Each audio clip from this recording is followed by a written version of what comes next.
नमस्तुभ्यम नमस्तुभ्यम नमाम्यहम् मम सहद्रहे आर्य राष्ट्र के रहने वाले मेरे हम और भाइयों, आप सभी को मेरा नमस्कार है। स्वागत है आपका अपने पसंदीदा प्रोग्राम नाड़ी वैद्य कायाकल्प के अंदर। आज हम बात करते हैं उन समस्याओं की जो हम अज्ञानता से पैदा कर रहे हैं। कैसे अज्ञानता कर रहे हैं? हम जिम में जाते हैं सेहत बनाने के लिए, मसल्स को बनाने के लिए, और आप क्या प्रयोग करते हैं? प्रोटीन। और ये प्रोटीन कौन से हैं? सिंथेटिक, या कहाँ से बनाए गए हैं? मांसाहार से। यह प्रोटीन जो आप प्रयोग कर रहे हैं ये आपके अंदर गर्मी को बढ़ा देता है। इसलिए उसका परिणाम क्या हुआ कि आपकी किडनी जो है डैमेज हो गई, या लीवर सर्रोसिस हो गया, या नपुंसकता पैदा हो गई, या आपने जिम में जाना बंद किया, आपका शरीर एकदम वृद्धों की तरह से बूढ़ा हो गया, आपकी नसें और त्वचा सिकुड़ गई और स्किन मार्क्स भी बनने लग गए, क्योंकि आपने जिम में जाकर के पहली गलती क्या की कि हमें व्यायाम खुले में करना चाहिए जहां ऑक्सीजन सीधी आए। हमें कभी भी बंद कमरे में व्यायाम नहीं करने चाहिए, ये आयुर्वेद का सिद्धांत कहता है। हमें खुले में व्यायाम करनी चाहिए, हमें भरपूर ऑक्सीजन लेनी चाहिए, और इस व्यायाम करने से पहले हमें पानी पीना चाहिए और हमारा पेट साफ होना चाहिए। अगर हमारा पेट साफ नहीं होता, या हमने पहले पानी नहीं पिया है, रात को सोते समय अपने नाक में अगर हमने घी नहीं डाला है या तेल नहीं डाला है, तो हमें कभी व्यायाम नहीं करनी चाहिए। व्यायाम करने के लिए पेट का साफ होना जरूरी है, और व्यायाम से पहले आपका पानी पीना बहुत जरूरी है। और पानी पी करके आपको लगता है खूब हार्ड आपको एक्सरसाइज करनी है, तो दही का प्रयोग कर लीजिए। कम से कम आधा किलो दही या 300 ग्राम दही आप सुबह सुबह पी करके अपने जिम में जा सकते हैं।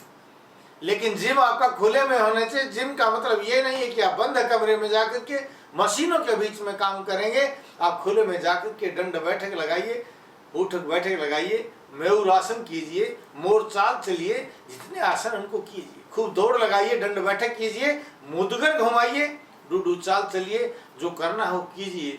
लेकिन अगर आप भोजन के साथ एक्सरसाइज करके तुरंत आप भोजन करेंगे तो भारी हो जाएगा। इसलिए आधा घंटा 1 घंटा आप एक्सरसाइज करके आप रेस्ट कीजिए, घूमिए।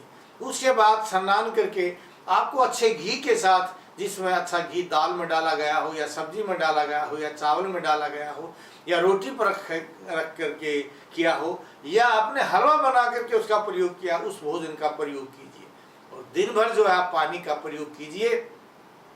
शाम को फिर आप टॉयलेट जाइए, पेट को साफ कीजिए, फिर शाम को एक्सरसाइज कीजिए। इस तरह से अगर आप सेहत बनाना चाहते हैं, या अपनी मसल्स को बनाना चाहते हैं, या चाहते हैं कि आपका शरीर जो एक बार बन गया दोबारा निढाल नहीं होना चाहिए, तो आप इस तरह से आयुर्वेद के द्वारा भोजन की व्यवस्था कीजिए। मैं देखता हूँ कि बहुत से लोग कहते हैं कि हम बादाम को है रात को भिगो दिया गया है। भिगोए रात के बादाम, क्या उनकी तासीर ठंडी हो जाती है? पहली बात तो ड्राई फ्रूट खाने ही नहीं चाहिए, क्योंकि ड्राई फ्रूटों में जो निकलता है, क्या कहते हैं, बादाम अगर आपने खाया और इसमें से जो निकलता उसको क्या कहते हैं? बादाम का तेल। अखरोट से जो निकलता उसको क्या कहते हैं? अखरोट का तेल। और तेल को आयुर्वेद कहता तैलम तेजम हरति, तेल तेज को हरता है। आपको तेल नहीं खाना चाहिए, आपको घी खाना चाहिए। घृतम अग्नि कर्म करोति, कि घी आपकी अग्नि को बढ़ाता है, आपकी जठ अग्नि को ठीक करेगा, धातुओं की अग्नि को ठीक करेगा, पंच महाभूतों की अग्नि को ठीक करेगा। और जब ये सभी अग्नियां ठीक हो जाएंगे तो आपको स्किन मार्क्स नहीं बनेंगे। आप जब एक्सरसाइज करना बंद कर देंगे, आपका शरीर बूढ़ा बूढ़ा दिखाई नहीं देगा। आपने देखा होगा कि मेरे भारतवर्ष के अंदर जो पहले हमारे पहलवान होते थे, वो बुढ़ापे तक तगड़े लाल रहते थे, कहीं झुर्रियाँ नहीं होती थी, कहीं स्किन मार्क्स नहीं होते थे, क्योंकि वो घी दूध खा करके एक्सरसाइज करते थे। वो बंद कमरे में नहीं करते थे, वो खुले में मिट्टी के अंदर अखाड़े में व्यायाम करते थे, मुदगर घुमाते थे। आप भी अखाड़े में व्यायाम कीजिए, मुदगर को घुमाइए, आप भी दंड बैठक लगाइए, और भोजन करने के 1 घंटा के पश्चात नहा धो करके आराम से घी दूध खाइए। क्योंकि जो लोग कहते हैं कि हमें बादाम का प्रयोग करना है, ठीक है, बादाम के प्रयोग करने का भी तरीका हम बताते हैं। आप सुबह बादाम को भिगो दीजिए, उसी के साथ 2-3 चम्मच जो है, जितने बादाम का वजन है उतने वजन के बराबर पोस्त दाना, जिसको डोडा कहते हैं, उस पोस्त दाने को, जिसको खसखस भी कहते हैं, वो खसखस डाल लीजिए बराबर का, और डाल करके उसको कुंडी में घोटिए। कुंडी छोटे से घोट करके दोपहर के समय आप उसका प्रयोग करके देखिए, क्योंकि उसकी तासीर गर्म होती है और दोपहर में पित्त बढ़ता है, तो हमें पित्तवर्धक चीज़ों का प्रयोग करना चाहिए। सुबह कब बढ़ता है तो हमें दही का प्रयोग, घी दूध का प्रयोग, भरपेट भोजन का प्रयोग करना चाहिए। और शाम को वायु बढ़ती है तो दलिया खिचड़ी के अंदर अच्छा घी डाल करके उस घी का प्रयोग करना चाहिए। इस तरह से अगर आप प्रयोग करेंगे तो आपकी सेहत बन जाएगी। इस तरह से आप प्रयोग करेंगे, स्किन मार्क्स नहीं होगा। इस तरह से आप आहार का प्रयोग करेंगे, आपकी किडनी डैमेज नहीं होगी, आप में नपुंसकता पैदा नहीं होगी, आपका लीवर सोराइसिस का रोग नहीं बनेगा, या यूँ कहिए कि आपकी आंतें खराब नहीं होंगी।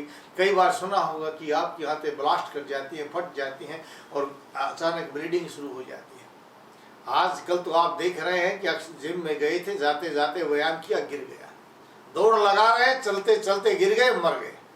ये क्यों हुआ कि आप लोगों ने घी का प्रयोग बंद कर दिया और आपने तेल का प्रयोग खाना शुरू कर दिया, या फिर ड्राई फ्रूट्स का प्रयोग किया। ड्राई फ्रूट भी तो तेल है, उन तेलों का प्रयोग तैलम तेजम हरति, इसलिए आयुर्वेद कहता है घी का प्रयोग कीजिए। और मेरा अनुभव कहता है घी का प्रयोग कीजिए, आप कभी भी खूब एक्सरसाइज कीजिए, कोई भी साइड इफेक्ट पैदा नहीं होगा। हाँ, अगर आप सेहत बनाना चाहते हैं तो आयुर्वेद के अनुसार चलिए। आप खूब दूध का प्रयोग कीजिए, दिन में आप कितना दूध पीजिए, रात्रि को कितना दूध पीजिए। लेकिन जो लोग सुबह सुबह दूध का प्रयोग करके एक्सरसाइज करते हैं, वो भी आपकी किडनी को डैमेज करेगा, या लीवर सोराइसिस बना देगा, या पित्त की अधिकता के रोग बन जाएंगे, आपके अंदर मांस सूखना शुरू हो जाएगा। सुबह सुबह आपको भरपेट भोजन करना चाहिए। बहुत से लोग कहते हैं कि हमें फल खा करके एक्सरसाइज करनी चाहिए, या जूस पी करके एक्सरसाइज करना चाहिए। और आजकल तो इतने आदमी मैं देख रहा हूँ कि वो ड्रिंक्स का प्रयोग करके अपनी एक्सरसाइज शुरू करते हैं। अगर आप भोजन के साथ घी या दूध का प्रयोग या दही का प्रयोग नहीं करेंगे तो ये रोगों का कारण बनता है, क्योंकि सुबह सुबह कफ बढ़ता है। आपको कफ का प्रयोग करना चाहिए, हैवी डाइट का प्रयोग करना चाहिए। दिन भर आप खाली रहिए, खूब व्यायाम कीजिए, एक्सरसाइज कीजिए, घूमते फिरते रहिए, आपको कभी रोग नहीं बनेगा। मैंने आपको जो बात बताई है, मेरा 39 वर्ष का अनुभव है। मेरी जो बात है आप इसका प्रयोग करके देखना। यथा अंडम तथा ब्रह्मांडम, आपके पूर्वजों ने जैसा किया वैसा देखिए, जैसे थे वो वैसे ही आप बन जाएंगे। आप भी लंबे तगड़े और विद्वान बन जाएंगे, और आपका शरीर की सौष्ठव का निर्माण ऐसा होगा कि आपको कोई हरा नहीं सकता है। गच्छामि पुनर्मन्नाय जा रहा हूँ इन्हीं भाव के साथ कि आप स्वस्थ रहें, अपने परिवारजनों को स्वस्थ रखें, भारतवर्ष को स्वस्थ रखें। जय भारत, जय भारती।